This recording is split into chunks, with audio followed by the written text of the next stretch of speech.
Well, thank you. Appreciate the time. I hate being, you always say, I hate being first. I don't want to be first, I want to be last. So, I think everybody knows Captain Phelps, our administrative commander, and Colonel Drew, our assistant chief.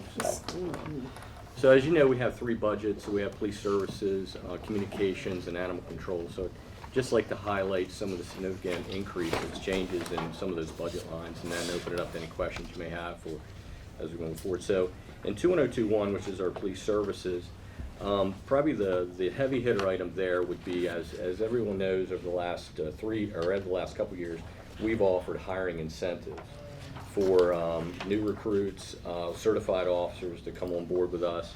And some of the certified officer bonuses were as high as $30,000 at one point. But it was successful in the sense that I can tell you that we are basically one position away from being fully staffed, with the exception of the frozen positions. So if you take away the 10, we're pretty much there. We're waiting on one slot in the academy. But that did come as a price. So for next year, what we do with these bonuses, if someone's entitled to a bonus, some of it could be college. If they have college, they get an incentive.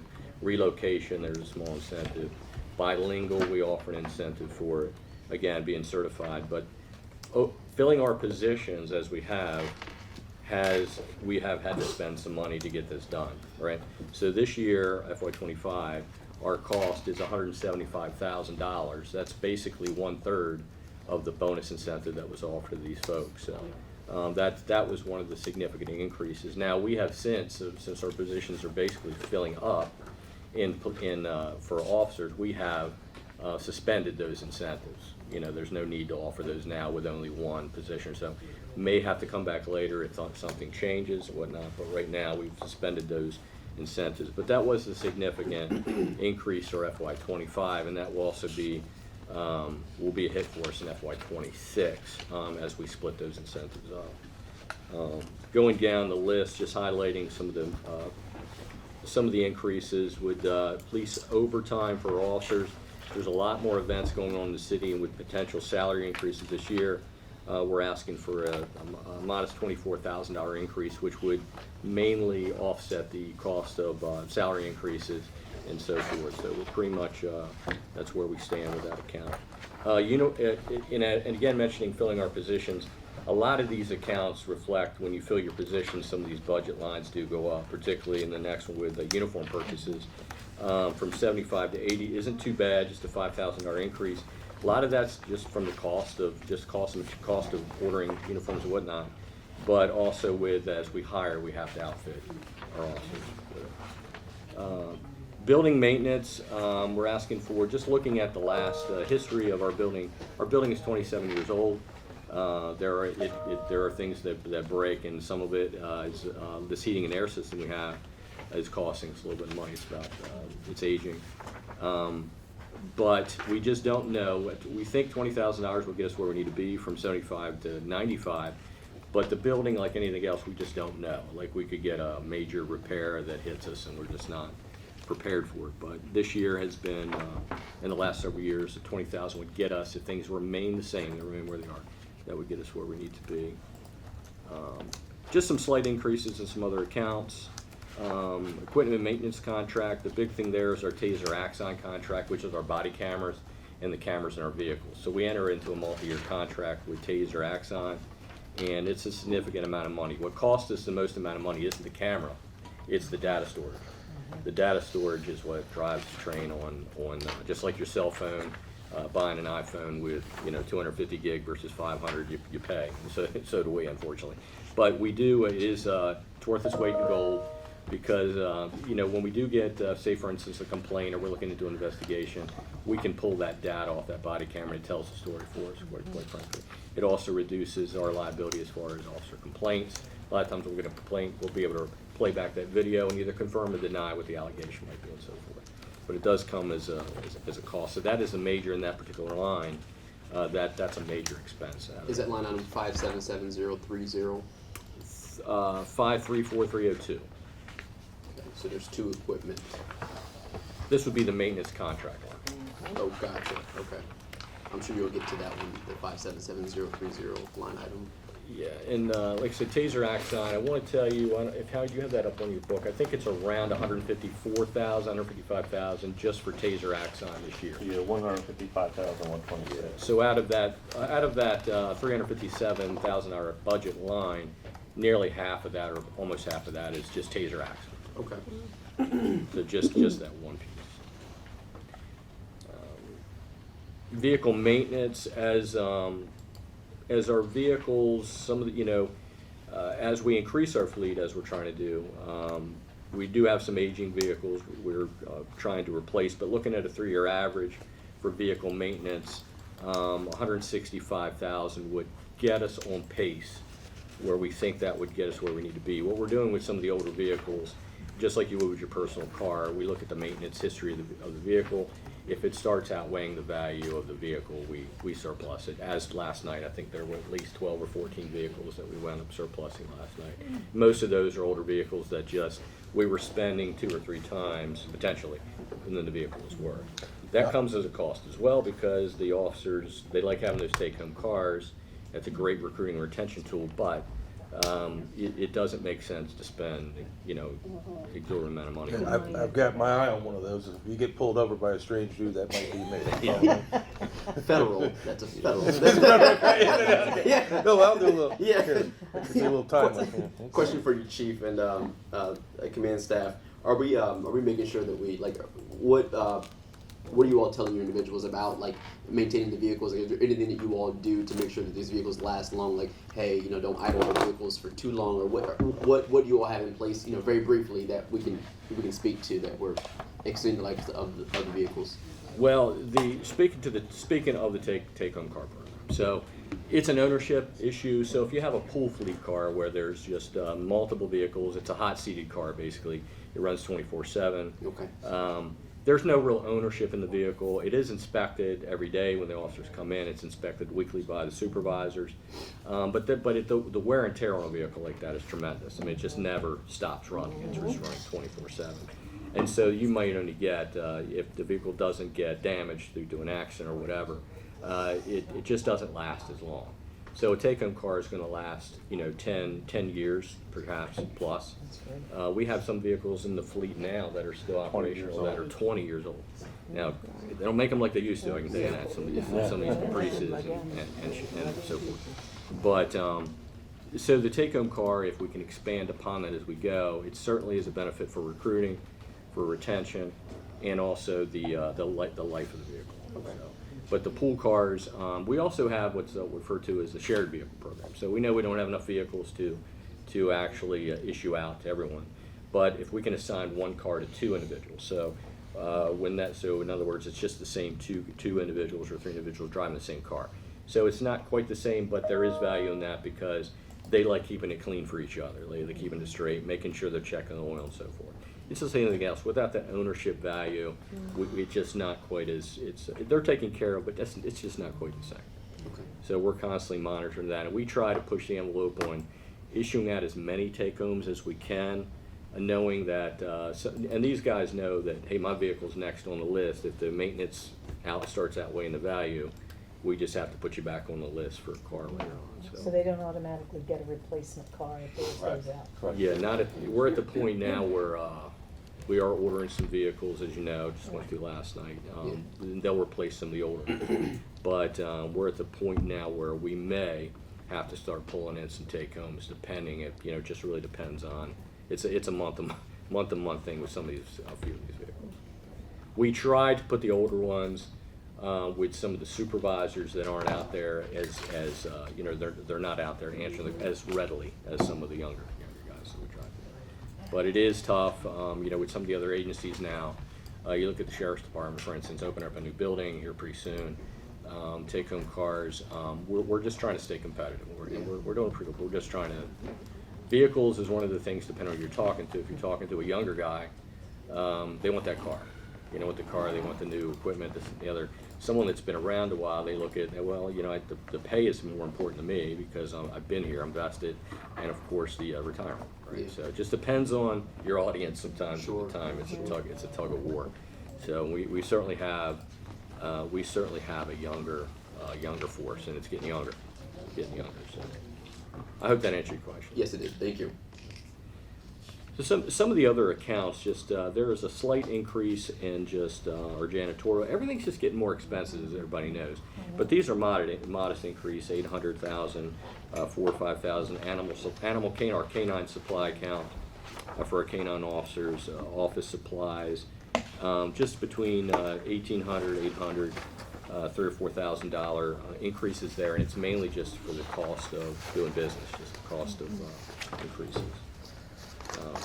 Probably the more significant, another significant account that had an increase this year is our protective vest. This is the bulletproof vest, not only from patrol officer, which is considered a level 2, which is a lower level threat than maybe our tactical officers. Tactical officers operate what they call a level 3 vest. It can withstand a higher caliber round, but these are guys. This is a SWAT team. These are guys that go in these vests for a SWAT team range. They're almost $3,000 vest, right? And of course, they're basically a 5-year vest. Patrol officer vest about $1,000, and then the outer carrier vest are about $250 a piece. So it's an investment. And again, getting into the retention piece, when these officers, if they leave us within that 5-year period, that's an expense as well, having to replace that equipment for a new guy. So just being able to retain these officers is also affects. When folks leave before that 5-year mark, it costs the city quite a bit of money just in uniforms, equipment, vests, and so forth. So, now, of course, the bulletproof vests, they are offset. I apply for multiple grants each year. So in this particular case, I always ask for worst case scenario. I ask for the most money that I think I'm going to need, and that's based on vacancies, or that's based on a rotation of, say, an officer is approaching his 5th year. So this year we had upwards of 20 officers that are hitting their 5th year, so they're due for a replacement vest. Their vest warranty is expiring. So again, next year could be half of that. Depends each year. It just depends on how many officers are hitting that 5th year. But I anticipate some federal money to offset this and some state money to offset this. So this, even though I'm asking for this increase, that again is worst case, and hopefully we won't need to spend that much money. Hopefully I'll be able to offset it. The issue with the grants, as you may know, is we have to submit our budget several months before I get an answer on whether we're going to get the grant money approved or not. So it's always that dance that we do. Chief, what's 546009 SM Tools? It's just 4 or 5 above. Small tools. Okay. So small tools is supplies. It's parts. Like say for instance, our weapon system, our handguns. It's parts and it's cleaning equipment for our weapons. Okay. It's actual purchase of a weapon if we need to replace a weapon for some reason. Those type of things come out of that account. Okay. So for the 2024 actuals 53 to the projection 140, and then of course the mayor's budget 15. So can you just speak to what you all what's the For the small tools. Yeah. what? Yes. See here. Got that, Howie. Small tools. Thank you. Yeah.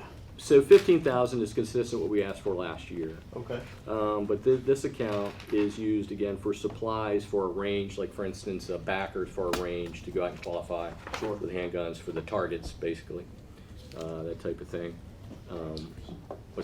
But you all asked for 15, but you all spent 107. Yeah. Oh, that is okay. But that was the transition from our 45 caliber weapons. Okay. The transition to the 9mm. Okay. Yeah. So that's a one-hit. Gotcha, That's a okay, one-hit thank item. you. So what you'll be, I'm sorry, I wasn't tracking here for a second.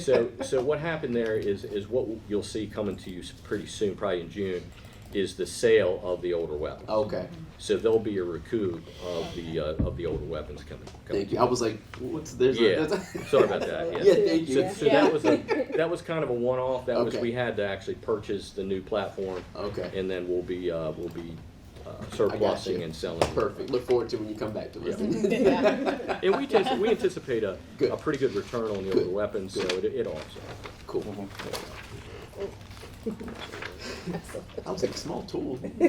Yeah, It's Harbor Freight. yeah. So sorry about that. Yeah. just You gotta watch out for those schools. Yeah, yeah. Yeah. So Don't get a jack. Right. So our training in schools account, that's really, there's three items that come out of that. One is our ancillary training. That's the mandatory training that officers need to go through each year. And we also try to, with some of the officers, for these younger guys, training is extremely important. It's important not only to them, it's important to us to make sure they're current. But we try to do what we can to reserve some funds to be able to send them to training outside the city, as a lot of it is an incentive, and also to bring back that knowledge to the other officers. It also pays for our college incentives. So we have a college incentive. It's one of our recruiting tools to pay for college for our guys. And it also covers the cost of police academy. So as we are hiring, it costs us more money because it's about, they just, as you know, the statewide is they're decreasing funding to community colleges, state colleges, whatever. That cost is being passed on. So the cost of sending our folks to the police academy is also increasing. So we are asking for an increase of $16,000 in that account. But again, that covers ancillary training, police academy, and all of our in-service training for the year. Just some smaller items, just to let you know what I've asked for is just a modest increase in our community promotions. This covers expenses related to the National Night Out and other, and then also our Youth Athletic League. It's just to offset some expenses there, just to provide some. It could be hot dogs, hamburgers, it could be chips, whatever it is, to some of these events that we're doing. It's mainly for youth programs, national. Yeah, and I see community programs and youth programs. So thank you for that. Make sure you send council invites for those. We would love to attend those. So thank you for that line item adjustment there. Absolutely. So, and we may be asking for some additional funding later. It just depends. But I think that's just so important to be able to provide that to be able to do that for some of our programs. Well, Councilwoman Jackson is really good on hot dog duty. So make sure There you go. No, You're getting volunteered for no, Sharon. Oh, that was good Councilwoman Sharon. Shield. Yes. Yes. Now I'm gonna give it I orders. rap. I rap. Right. You cook, Yeah. I rap. Yes. Yeah, but I'm Chief. Are you finished? That is all the highlighted items for our police services account. I was gonna just highlight a few things in our communications, but I can, any question you might have related to police services, I can. No, I'll let you complete it first. I would like to put a plug in, if the council's not aware. Chief, would you explain some of the new bullets that are out there? That's the only way I know it. As far as the effectiveness of the vests, the importance of the vests, if you don't mind. Of our bulletproof vests. Yes, Right. yes, with the weapons that are coming on the street. And Oh, absolutely, absolutely. Well, Sorry. thank you. So what we're seeing, our officers were taking, it was nearly 100 guns off the street this past year. As of December. A lot of what we're seeing are higher caliber rifles, AK-47s, AR-15s. Yeah. Those type of rounds, those weapons, they will not. The vests that these officers wear, that will not stop that round. Yeah. Those rounds will not That's stop. rounds, that's the word I Yeah, wanted, sorry. it's just the reality of it is a lot of these the ammunition that's floating out there now, they just won't stop it. Colonel Drew, do you want to comment? Anything you want to comment on? Yeah, so what they do, there is a ballistic panel that can be added to. Now there's a cost to that, but that will stop your higher caliber rounds along with the vest itself. And the panel is only about yay big. The whole purpose of that is you're considering protecting your more vital areas. However, you're talking about $4,000 or $5,000 additional to the vest itself. What's the company down in Pocomoke? Hardwire makes one. They've showed us some of their product and everything. So that's up and above these vests. But yeah, a lot of, we've pulled several AK-47s, which is a rifled round. And if you think about it, your standard hunting round that most hunters use on the Eastern Shore is a .308 or a 30-06. That would just tear through one of these vests with no problem. Even the smaller rounds like the AR type platforms, that will also tear through these vests because of the amount of energy that is behind each one of those rounds. Now, the level 3 vests that are tactical, those again, I mentioned they're upwards of $3,000, but they are tactical units are much more high risk, and those vests would stop most rounds. The way that we weigh that is the probability versus the possibility. When you sit down, the probability and possibility is a lot higher for our attack team. Sure. Okay. Thank you. Wow. Scary word. It is scary. It And is very scary. when confiscating those weapons, I'm sorry? do you have a vest on at all when you go in? Yeah, that's right. No, I'm just saying, I'm asking, because I'm just like, yep. Have you, I don't even know how to put this in words. Has anyone ever drawn a weapon on you at all? We've had that in times past, both on our attack team and even with our law enforcement officers. We've got a couple of law enforcement officers that have had to use deadly force in return over the past 10 years, I would sit back and say. So along with all of that, you also take in consideration of tactics. So the officers will find tactics to mitigate, if you would, some of that risk that comes along with it. But, it's still present. I mean, that danger is still there every time. Because the reason why I'm asking, have you already ordered these vests? Had some of them come in already? They take about 60 days, but we have ordered quite a few.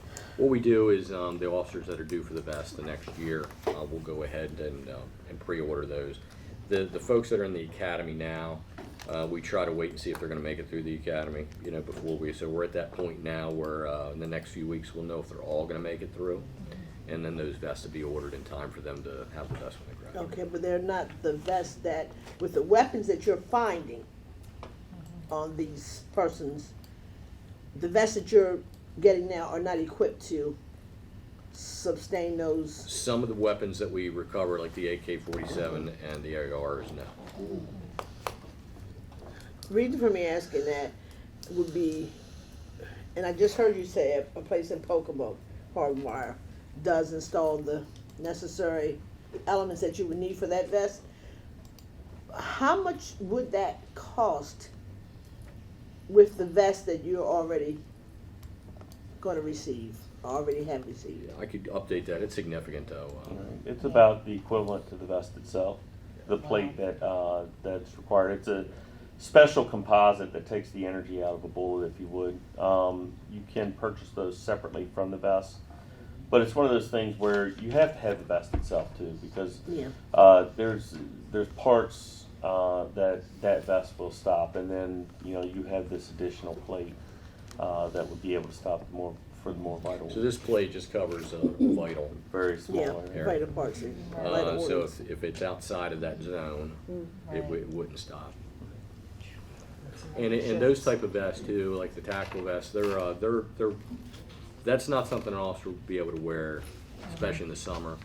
They'd be able to wear it. They're very heavy and cumbersome. I mean, very heavy, extremely. You typically wear them when you get ready to do them. The tactical unit. Tactical unit, yeah. Yep, they'll don their, and they're, if you've ever seen them geared up, it's a significant amount of equipment. I admire your courage. I do. I admire your courage. I couldn't. And through the years with council has approved the outer vest carrier. Used to be that you'd wear the vest underneath your shirt, and it was just, unless you took your shirt off, and in the summer you could wring the sweat out of your shirt. Now the officers are equipped with a vest carrier that when they go in the building to do paperwork, whatever, they just take that vest off. All their equipment and the weight that used to ride on their hips, and we ran into workers' comps issues and so forth. All the weight now is distributed on this outer vest carrier. Distribution of the weight. Now it came out and it cost a little bit of money, but it was an amount that we were able to absorb over time. But now the officers come in, take off their gear. If they get a hot call, they got to run out. They can just put the carrier back on, zip it up, and they're ready to go.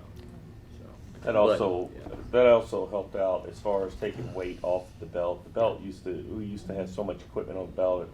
for smaller people, would wrap completely around them. And that becomes a problem. But in doing so, I mean, Yeah, we a call lot it- of officers walk away with bad back problems. We call it running out of real estate. So you get the smaller off, you run out of real estate on your belt, and you got to you got to put it somewhere. But you got to figure some of our officers now. I mean, you've got the radio, you've got the baton, you got the taser, you've got a medical kit, you've got it's just the stuff these guys carry now. Flashlight. I don't know. I think I got. I don't know. They gave me 18 bullets and a handgun Cut you loose. and a set of handcuffs. Right. but these officers, it's just Go get 'em. It's Do you still do different. the Citizens Police Academy? Mhm. If you Yeah, I saw them out have, there. if you have never That's what I done the understand. Citizens Police Academy, I highly, Mhm. highly, highly recommend it. You get a little taste of what they deal with Sure. I get there every day. every day. I did it. It was amazing. I just, Yeah, we're actually running one right now. We've I got, saw we've it got- is amazing. I think every person in Salisbury should take that. Yeah, we're going Not to try all to of run them. 2 a year. Right. We're going to try to run 2 a year. Right. It's So we'll have amazing. another one coming up in the fall if anybody's interested. We do try very hard to staff that and make sure that we have enough people. It's harder to do it when you only have ones and twos, but we try to get 5, if not more. We prefer to have about 10 or 12. Chico. Just moving on to communications, or 21025 line, there were just a few accounts that had an increase. The most significant was, again, the hiring incentives, as I mentioned, for the officers. We are in critical need of dispatchers. That is one thing that we have not decreased the incentive that we're offering. We are in need of, we have a 13 total. We're down. We need about 5. We need about 5 dispatchers, and it's a difficult job. It's one of those jobs you have to be able to multitask. You have to keep all the balls in the air at one time. It's very difficult, but we are making a huge push. You to say you try have to- 13? 13 positions, but Oh. we only have, I think, 7 filled right Okay. now. So that forces overtime, that forces, sometimes we have officers that were dispatchers before they were police officers, and they have the ability, but what happens there is we have to pull officers in off the street sometimes to help dispatch, or pay them overtime to come in, so it's, but we're doing the best we can there, but we are asking this year, coming to offset those hiring incentives we've offered, 49,003. And as we fill those positions, again, we'll back off of those incentives. And then just some of the related accounts, the medical for hiring, with that many vacancies, we anticipate needing a slight increase of about 3,000, as well as some equipment for dispatch, just a modest increase of about 1,500 for office chairs. The dispatch chairs, we joke about it a lot. Those things are crazy expensive, just the chairs we use in dispatch, but they're 24/7, 365. So it's wear and tear. Any questions on police communications? I was going to go to then our basically our animal control. Probably the largest expense in our animal control was the Humane Society increase. We pay 1/5 of the Humane Society's operating budget, and this year was a significant increase of $31,000. I have working with legal. We are working at to update our MOU with the Humane Society, and I don't know if it made it over to you, but I can send over a copy of their what they gave me as their operating expenses for the year, if you'd like to take a look at what that is. So that is a significant increase, and that increases every year, but that's one of those items. Humane Society, they take care of all of our strays that come in, any animal that's struck by a vehicle, for instance, or anything. They take it all. So it's a lot of money, but it's a service that just can't be replaced. It's just one of those situations. Slight increase in our fuel account in that line, as well as just a couple $100 for our cellular service increase. That's our smallest budget line, but again, the only real significant increase is the Humane Society in that line. That's okay.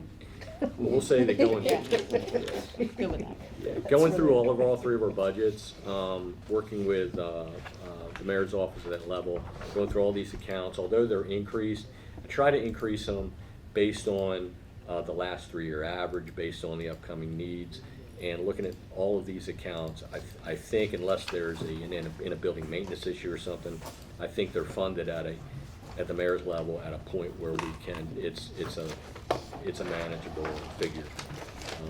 It's an increase, but there's nothing I can tell you that either one of these particular lines where I feel like we don't have enough going into the beginning of FY25 to not be able to get it done with these budget lines if they're approved.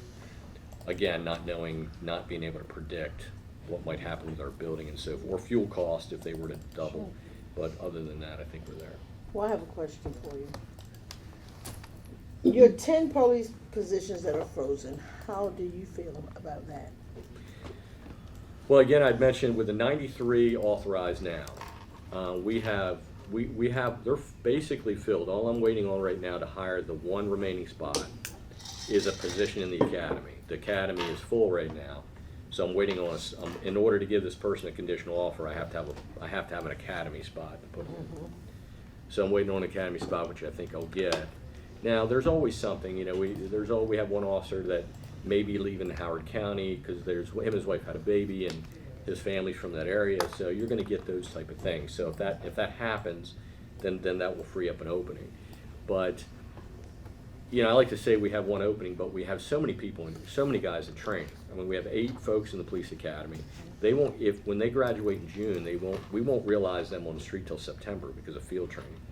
If we were able to send 5 in the academy in July, we won't realize those folks on the street by themselves until March, if they all make it, right? So, but if you just look at those positions, that is going to allow us to do more community outreach, to maybe get more embedded into the neighborhoods, get more into the community policing model that we've been trying to force out. So when we talk about frozen positions, the free up additional spots as we go allows us that would be our goal, is to use those spots to do more community policing, more outreach, police athletically, get more embedded with the community. Because right now it's just sort of like a flash in the pan, you might say sometimes. We're getting better, and as we get more officers, but it's not, just working with you all in the different neighborhoods, making contacts is helping, but it's not where we want to be. So the more officers we have to be able to get back to maybe having a couple officers assigned to the west side area, a couple officers assigned to the Smith Street area and the different neighborhoods, that would be the goal with unfreezing those positions and moving that forward. But that, of course, comes with a cost. I mean, one officer for the first year, salary, academy, all the equipment that's needed, it's upwards of $100,000 for the first year. So, but of course, I wouldn't be giving you any positions that we can have, unfrozen.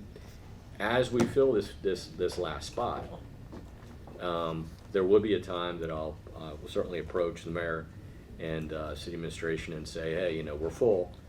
Here's the plan. Can we consider bringing this forward to you all to unfreeze? And we're closer than we've ever been in the last year or so.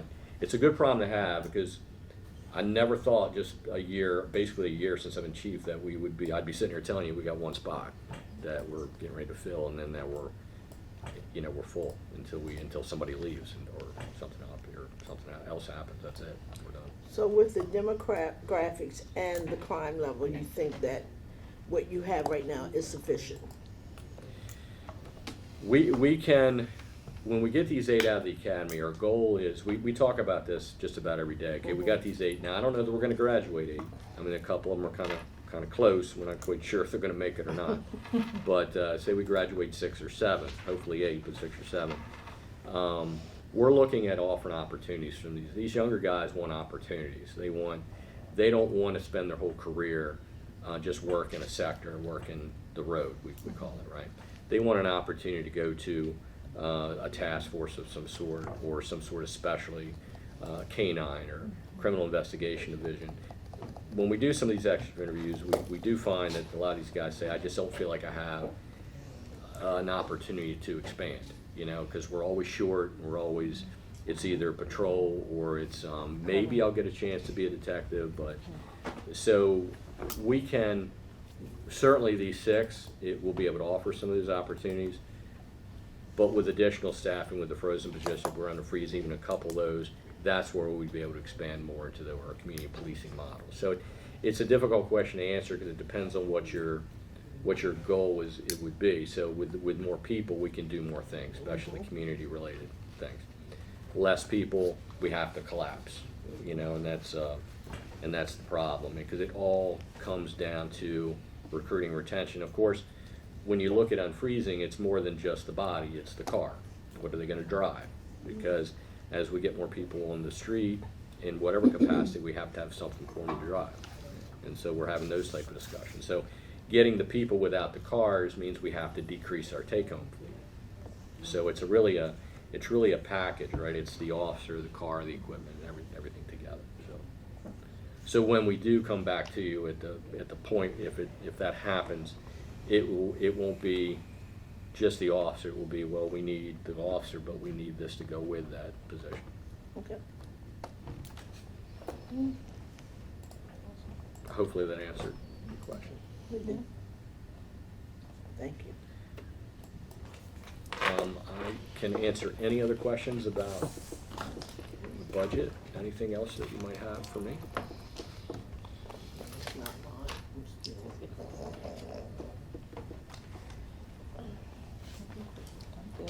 We're good. I don't have any question. I mean, I think you detailed and you answered most of the questions that I would have had about any of the increases. I think Councilwoman Jackson had a good point as to the positions. I mean, that was a cause for concern. So I don't have any necessary point of questions that pertains to the budget, fellow council members. No, just deeply appreciate Yes, everything we you do. do. Yes, I we mean, do. Outstanding. Yeah. Well, I couldn't do it without the staff that we have in place now. It's amazing. We have a great staff because I've met them and had that little sit-down conversation, and you're doing great things. I see you're visible. We appreciate it. I really appreciate the opportunity to. Yeah, again, it's just never thought I'd be here telling you that we pretty much got our positions filled. It's just a matter of. That's awesome. Right, But, that is awesome. You know, it's It's a new chief. but again, I couldn't do it without. New Cheers, new Matt. day. And company too. So I guess the only question I would have is what's not here? I guess what are some of the ancillary asks, or what can we look forward to, if not this year, next year? What is not here that we didn't see that you asked administration or the mayor's office to? We know it's an extremely tight budget year for the city, and we're trying to keep our requests, you know, with the core items. And there's always something. Again, it's an aging building. There would be an opportunity at some point to do some refurbishment of the building and so forth, but it's nothing that when we look at the union contracts that are coming down to try to recruit, retain. We understand that completely, and working with the administration on other funding sources. I'm working on several grants right now to bring some additional, to offset some costs for some additional equipment that we're looking at getting. So in this particular budget year, knowing that what's on the horizon, the city trying to get other things done, there's nothing there that, there's certainly items. Sure. You know, there's a wish list. Yeah. But it's nothing that we can't, nothing critical that we can't get through the year to try to not offset with grant funding, and then work towards next year, and we'll see what's available at that point.